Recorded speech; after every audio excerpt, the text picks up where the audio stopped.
وضرب لنا مثلا ونسي خلقه قال من يحيي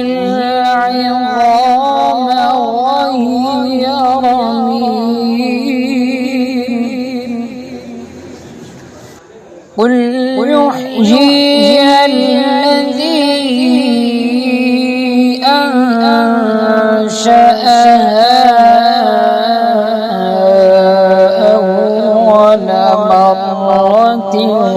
وهو بكل خلق عليم الذي جعل لكم من الشجر الأخضر نارا فإذا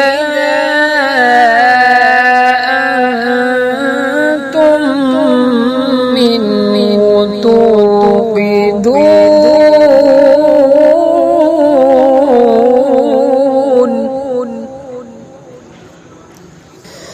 أوليس الذي خلق السماوات والأرض بقادر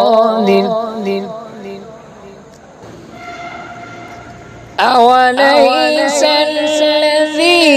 خلق السماوات والأرض بقادر على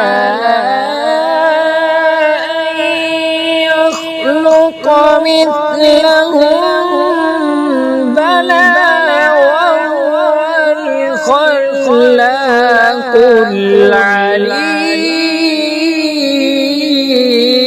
العليم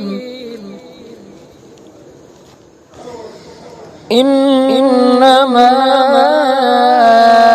أمره إذا شيئا أن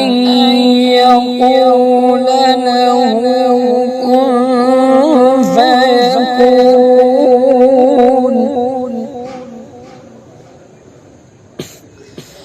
فسبحان الذي بيده ملكوت كل شيء وإليه ترجعون